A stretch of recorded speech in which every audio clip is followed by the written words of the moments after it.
Ahoy, mateys, and welcome to another episode of I'm Ready, a SpongeBob SquareCast. My name is Captain Eric, and we are finishing our sale of the first season of SpongeBob SquarePants.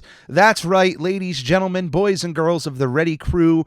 We have reached the port. We are at the end of Season 1. Here it is, MermaidMan and BarnacleBoy II. What a way to end the season, and what a season it has been.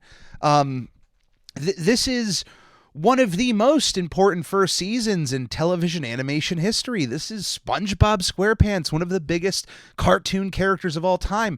If this season, even at your least favorite episode, this season is so important for laying the foundation for what SpongeBob SquarePants would eventually become and where he would eventually ascend to being a pop culture icon. This is, you need to have a strong foundation to build on. There have been plenty of shows in television that don't hit their stride until later seasons. And when you eventually get to that moment, you know, for example, the popular show Seinfeld, for a lot of fans, didn't really hit what Seinfeld meant until like season 3 or 4. And the same thing with SpongeBob. Like, there's a clear ascent here, but season 3 is just so good that when you eventually get to where a show is eventually supposed to be, you learn to then be able to appreciate the steps in which it took to get there. And that this season, I just can't stress how important it is. And of course, with the end of the Season 1 of SpongeBob SquarePants, here we are at the end of Season 1 of this show. There's a lot to reflect on. From the moment I even thought about doing a podcast about SpongeBob, for those who have listened to my introduction, that was I don't think I'm the first person to have thought of it. Podcasting, when I had thought about it, was still fairly new, and there certainly were no SpongeBob podcasts, at least at the time I remember searching for, and I easily could have missed them because there wasn't. You know, iTunes was around and was obviously podcast central, but iTunes isn't the greatest source to search for podcasts. Go to iTunes now and search SpongeBob SquareCast, and my show doesn't even come up sometimes. So I could tell you that. But as podcasting grew and clearly more fans have come on to make podcasts about SpongeBob, and when eventually Steven Hillenburg passed, it was just kind of a kick in the captain's quarters to just do it. Just do it. Don't worry about anyone else. Make your own, because even if you're doing the same format, because a lot of SpongeBob podcasts out there follow the same format of reviewing every single episode, even if that's the same. I have a different voice. I have a unique voice, and my voice is my own. So I could do the same things, and it's just going to naturally sound different. But yeah, reaching that point, getting the kickstart to do this podcast, and at first really dropping the ball. I don't think I was real mentally ready to be able to record every week, and really I am my own. We're our own worst self-critics, and man, right here, my hand is raising. I am a terrible critic for myself, and I'm a perfectionist. And really, like, the beginning of the first season, from the first episode I released, and to how staggered I was for those first few episodes. If you go back through on Anchor, you can see the dates in which I released episodes. And I honestly didn't hit a stride of releasing every week until earlier this year. You know, really, pandemic time is where I really was able to hit the ground running on this podcast. And now it's, I'm not perfect with the days, but certainly it's been each and every week for at least the, second half of season 1. And from all of that to the partnership with the SpongeBob SquarePants movie Rehydrated crew, I've made really good friends from that partnership, and we were able to build trust. And I love that this is a platform that other fans can come on, and I hope that more of you listening will want to eventually take a more productive role on this show, because I want more fans to interview. I want more fan ideas for the show. I want to get you guys involved more, which is why in season 2 there is going to be a bit more involvement. I will be releasing kind of a reflection on the format and future of the format episode between now and the first episode of season 2. But to give you an idea, we'll be talking every week about what happened in previous weeks in Nickelodeon history.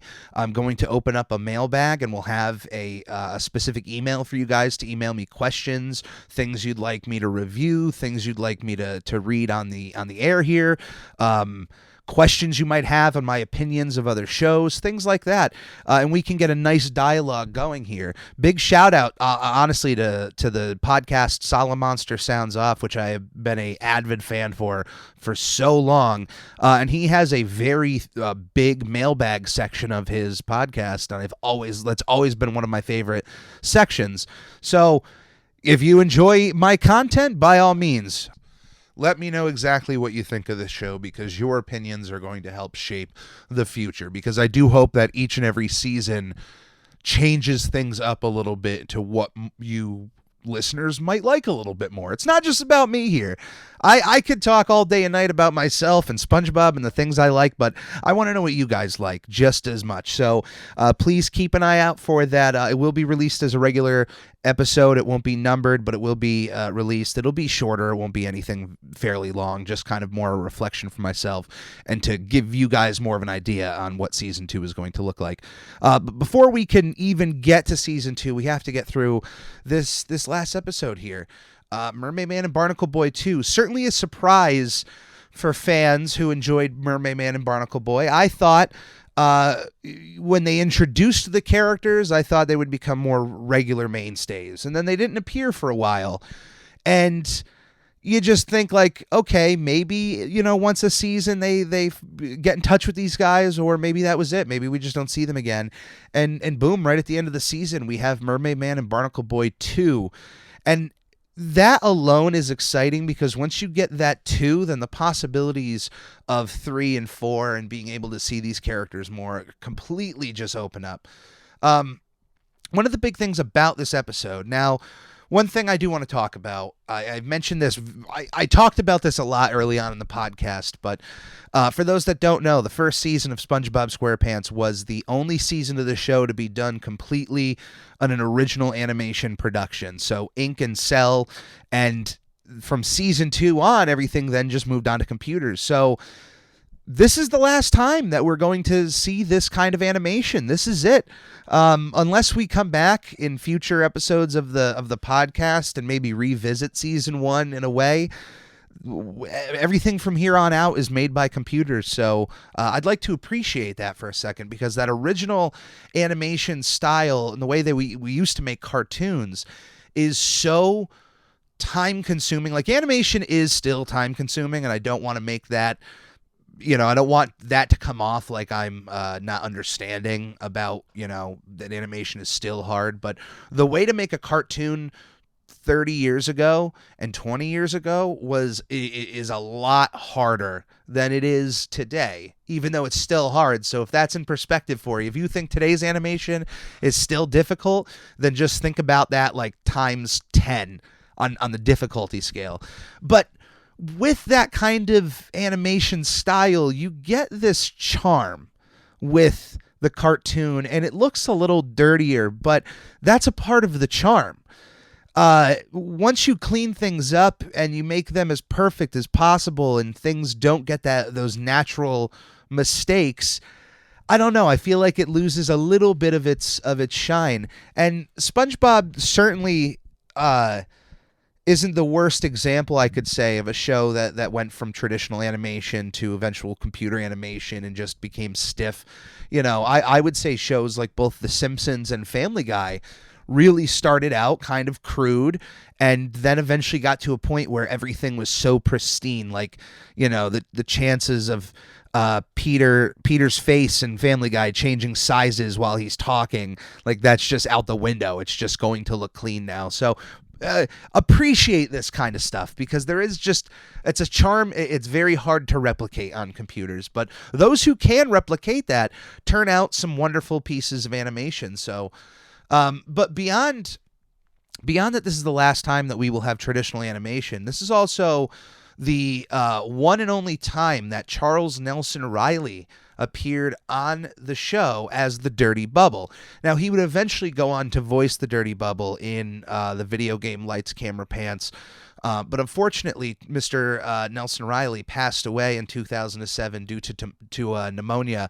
And so he was only able to appear in this episode as the Dirty Bubble, and then in the 2005 video game, which is fairly sad. For those that don't know who Charles Nelson Reilly is, he is a very well-known comedian, stand-up comedian, an actor, a voice artist. He would also make a lot of appearances on game shows and was just fairly well-known throughout the entertainment world. So getting him was probably a big get for the crew of SpongeBob, getting him to voice the Dirty Bubble in this episode. I mean, you're talking about a real true blue legend right there in comedy. But before we get to MermaidMan and BarnacleBoy II, we're going to take a quick break, and when we come back, we'll get right into the episode. Magic Conj, will I ever get to meet Tom Kenny? Maybe someday. Oh, so you're saying there's a chance. Okay.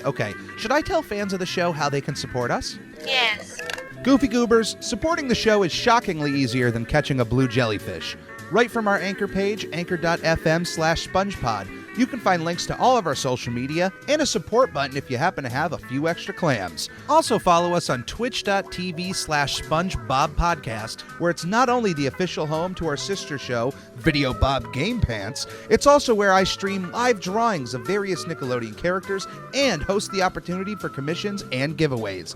Lastly, the official merchandise store is now open at redbubble.com/people/SpongePod, where various designs will be uploaded inspired by our show, including our official logo, which is now available on a multitude of products like t-shirts, stickers, duvet covers, and even a shower curtain. This is a podcast by a fan, for fans, and will always be fan-driven. Any way you see fit on supporting our show is much appreciated. Thank you, and enjoy. 2,000 years later. And we're back. And I hope you have your episode queued up if you'd like to watch along with me. That would be perfect. And of course, as always, I'm watching on Amazon Prime. Totally not sponsored, although, I don't know, I've been thinking about maybe reaching out to Amazon, telling them, like, hey, I'm supporting your Prime service here. If you can throw me a few bucks. But I think SpongeBob is getting taken off of Amazon Prime early next year when Paramount Plus launches its subscription service. And man, what do you guys think about all of these subscription services coming out here? Of course, Disney Plus is almost a must-have if you're a Marvel or Star Wars fan, or even if you're just a classic Disney fan. There's so much content on there. And then we have, of course, Hulu and Netflix, and HBO Max is making a real big push with all of those movies next year dropping on the platform. And then I saw Discovery Channel has their own streaming service, and I feel like there's just so many of them, and there's just no way. It's almost as... Remember when people were dropping cable for internet only and streaming services were so cheap? Like, at some point there was just Netflix and Hulu, and that was fine because Netflix was this really good hodgepodge of movies and TV, and then they had really good originals, and Hulu was mainly a lot of television shows that, you know, would get episodes right after they aired. Then everybody else just jumped into the ring, and now there's like, it's almost just as expensive to get cable that at the same time as getting just internet and then buying into all of these streaming services.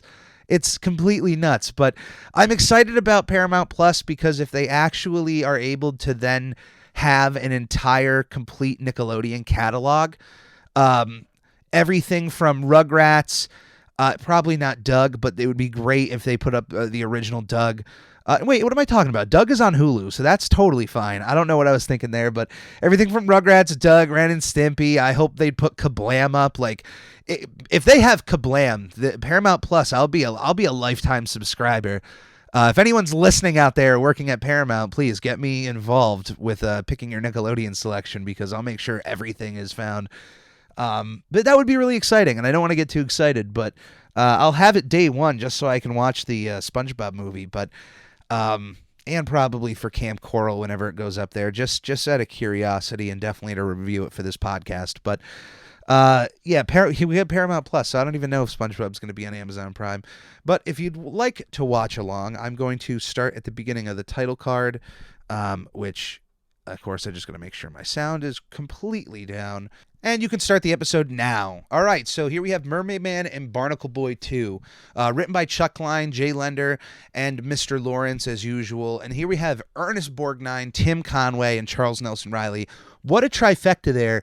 And one of the cool things, I completely forgot about this. This was really nostalgic for me. Apparently, this is I don't know if this was the last time or the next time that Charles Nelson Reilly and Ernest Borgnine were together, but they were also voices on the series of All Dogs Go to Heaven movies and the TV show. Ernest Borgnine voicing the main villain throughout the series, and then I think Charles Nelson Reilly was a part of the TV show. But so yeah, they had worked together before, and here they are as arch nemesis of MermaidMan and the Dirty Bubble. Now, this episode, they kind of teased it at the end of the last MermaidMan and Barnacle Boy, where the show was now reunited. You know, the characters were reunited. They were back on the air, back making television episodes, but they were also old. And instead of like fighting crime, the one episode we did see was just them hanging out in the nursing home. So I like how the show now is still like they're still really old, but then they're beating up cardboard cutouts. Because as we see later on, the Atomic Flounder is old, so it's definitely not him. I mean, they could have maybe a younger guy playing him in costume to just get beat up, or it's legitimately just a cardboard cutout that MermaidMan is beating up there. But Spring Boob's SquarePants is a cheat, stealing SpongeBob's idea of a life-size mannequins of MermaidMan and Barnacle Boy.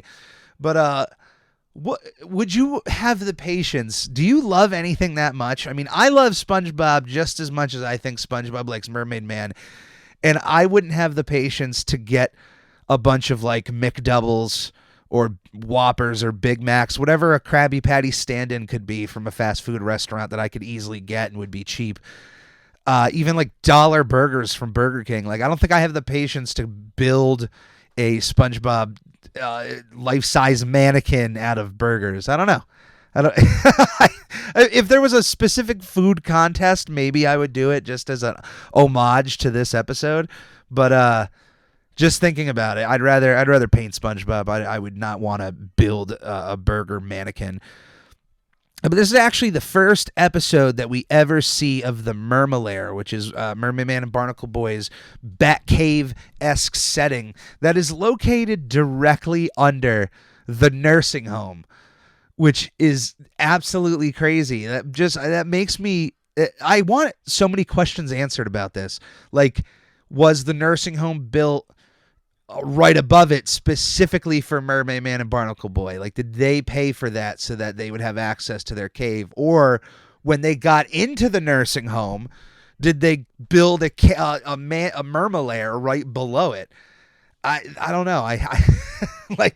I want to know the answers to these questions, because clearly they, with the ramp going up for their invisible boatmobile, like clearly they had to build, install that door to go up. So I wonder if they just did it before or after they retired. I don't know. This needs to be answered though. But I like, SpongeBob has this horn that's able to call MermaidMan and Barnacle Boy at a whim's notice. And this is the whole plot of the episode, is that SpongeBob are annoying these two older guys enough that he eventually convinces them to let him come on to a few missions. This episode definitely brought more comedy out of MermaidMan and Barnacle Boy than in the previous episode. The previous episode was really fun, was certainly a great start for these characters, but this episode really solidified what it is like to have those characters around, more involved in Bikini Bottom. They get to leave the nursing home. You get to learn about the Mermalair. You get to learn about the invisible boatmobile. Well, you learned about that in the first one, but this is where you get to experience the invisible boatmobile for everything it is. The invisible boatmobile, it has to be a reference to the fact that Wonder Woman has her invisible plane. I don't know. I've never once liked the idea of the invisible plane, but I could really get behind the invisible boatmobile. It's gotta help out in some ways. But here we have this is actually a pretty significant moment here. This is the first time that the show ever censored itself. When Mermaid Man barges into SpongeBob's house, if you slow down the footage, you can see that as he slides in, his foot is up enough to cover his crotch until he is immediately right behind Gary. And then, of course, Barnacle Boy puts his towel back on him. So that was actually it's a funny little gag, and it's funny how much they were able to get away with on Nickelodeon. I mean, there's definitely more adult jokes than that, but that part was always made me laugh with the fact that he came in and lost his towel on the way down to the Mermalair, which is a terrible seeming slide, and they should probably just, get put in a different system, which I think they eventually do. But SpongeBob's calling them for so many different things, and it really sucks because this is kind of the kid part of SpongeBob where he's not really being an adult and he's not being responsible. He has the characters coming over to get him books from his library. Like he owns his house and owns his library, and I know he wants to hang out with him, but I don't know. I feel like there could have been a different way to go about this episode with SpongeBob overusing the shell and learning not to make waste of something important, if you will. I don't think he really learns that lesson. Now, SpongeBob is usually not a show that has a lot of lessons or whatnot, but when they do, they usually knock it out of the park. So I think this could have been an opportunity for them to explore that a little bit more. This is a really nice line delivery, by the way, from Ernest Borgnine. It's a nice little speech I like that he gives to Barnacle Boy, who brings up his lifelong desire of being a crime fighter. And I love the little picture of him because he just looks like a tiny old man. He doesn't look like a baby, really. Just still that massive Squidward type nose, which I wonder visually if they wanted him to look like Squidward. And of course, they're singing here a rip off of Jingle Bells, and the fact that one of the styles of Jingle Bells that you can sing involve Batman and Robin, who of course are the archetypes for what Mermaid Man and Barnacle Boy were based off of, especially in later episodes when, of course, they got Batman himself, Adam West from the 1966 Batman show, to come and voice a younger version of Mermaid Man. So it's really funny that they would pick the Jingle Bells song to be singing, and the fact that Mermaid Man is singing it too is even funnier because at least the only time I remember Batman ever acknowledging the Jingle Bells song was in Robot Chicken, and was definitely not happy about it. So here we have SpongeBob attacking the atomic flounder, who I love that they're, the first villain you really see here is as old as Mermaid Man and Barnacle Boy, and the way they got around Man Ray being trapped, kind of just stuck in time at his original age, is a good idea. I always wanted to see more villains that were coming out of retirement and Mermaid Man and Barnacle Boy having to stop them, but then, coming up with some reason as to how, even though they're screw ups, everything kind of turns out okay. So like I said, I'm okay with Man Ray, but I always wanted to see more villains like the Atomic Flounder, because even the Dirty Bubble, he's voiced by Charles Nelson Reilly, but they don't really perceive him as old. He's just kind of the same look that he has, presumably when he's younger and attacking the heroes. But I like this diner setting that they're leaving too. We don't get to see the diner that often in the show. But I love the design. I love that it's a ship. It actually looks like you could come across that diner somewhere in like a sea town or something, like a big ship. And of course, we have the running gag here where Barnacle Boy ends up at the tailpipe of the invisible boatmobile.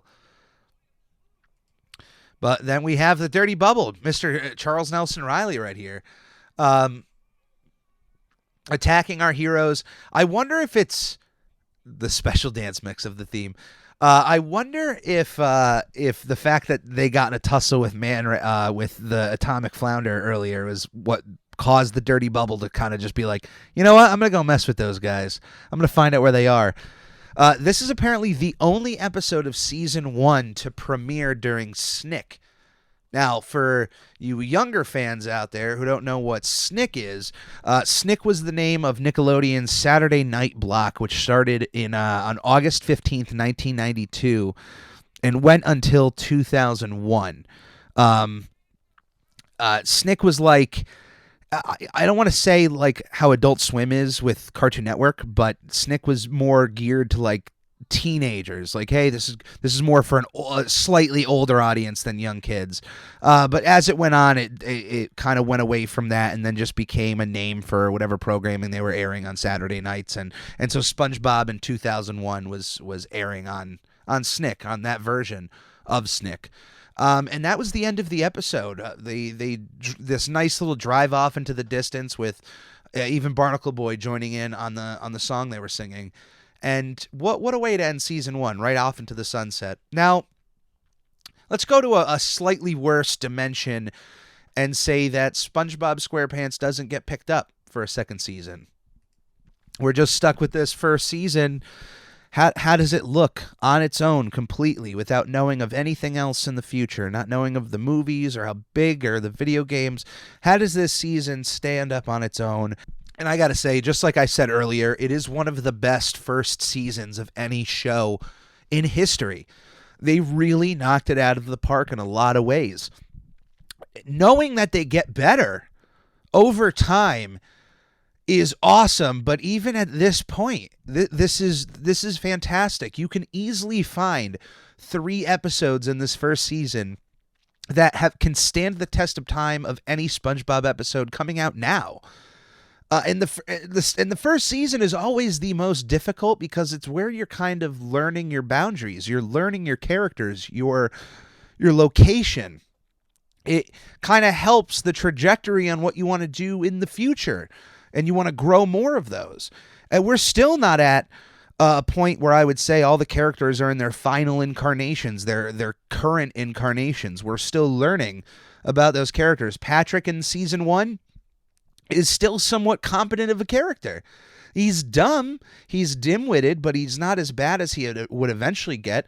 Squidward is definitely mean to SpongeBob, but he hasn't really gotten that overall just dull look on the face that he would eventually get in the show, just where it would kind of become more of his character of that just grump. Here we have Mr. Krabs, who at few times during this show was offering deals and services that later incarnations of Mr. Krabs would never in a million years think about. A free salad bar? That doesn't even think like something that Mr. Krabs would have, but here it is. Of course, Sandy, who in my opinion has one of the most extreme changes through future seasons, just becomes so utterly obsessed with science that it becomes like, it's what they call Flanderization, which is really what I'm getting to of all these character changes. For those that don't understand the term, Flanderization is used to explain when a character just kind of gets boiled down to like 1 or 2 notes and that's all they use. And it's named after Ned Flanders from The Simpsons, who originally, while being into religion and being a super nice neighbor, was like had anger, had other characteristics about him that when you think of Ned Flanders now, you would go, wait, what? He acted like that? He said that? Or he was just different, and eventually it just got boiled down to him being a left-handed Jesus freak. Like that's what the term Flanderization comes to. So when you look at like Sandy, who started out as really enjoying karate, really being active, really like, having a head for science, but also had a head for other things going on in the world. And eventually, over time, that's just what happened. She just became the science character. Patrick has some good ideas in this first season, has some good moments, and eventually just becomes incredibly dumb. Mr. Krabs eventually becomes incredibly greedy, and so on and so forth. I think the character that has hurt the most over time, though, has been SpongeBob. I think his overall attitude and design has helped maintain his popularity.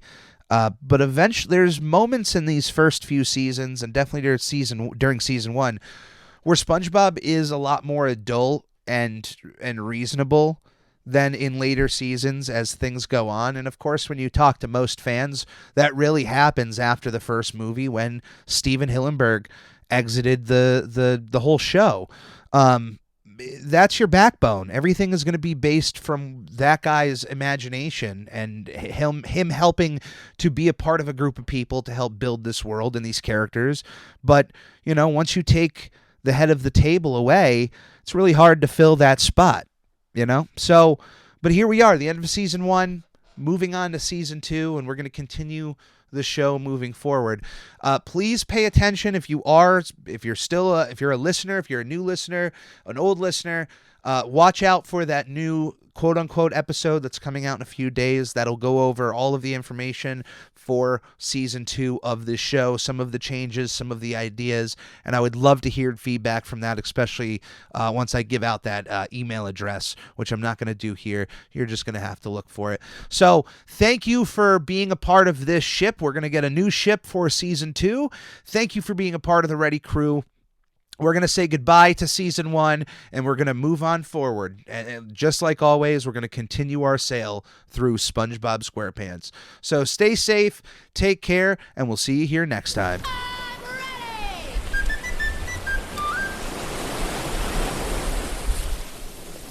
Magic Conj, will I ever get to meet Tom Kenny? Maybe someday. Oh, so you're saying there's a chance. Okay. Should I tell fans of the show how they can support us? Yes. Goofy Goobers, supporting the show is shockingly easier than catching a blue jellyfish. Right from our Anchor page, anchor.fm/SpongePod, you can find links to all of our social media and a support button if you happen to have a few extra clams. Also follow us on twitch.tv/SpongeBobPodcast, where it's not only the official home to our sister show, Video Bob Game Pants, it's also where I stream live drawings of various Nickelodeon characters and host the opportunity for commissions and giveaways. Lastly, the official merchandise store is now open at redbubble.com/people/SpongePod, where various designs will be uploaded inspired by our show, including our official logo, which is now available on a multitude of products like t-shirts, stickers, duvet covers, and even a shower curtain. This is a podcast by a fan, for fans, and will always be fan-driven. Any way you see fit on supporting our show is much appreciated. Thank you, and enjoy.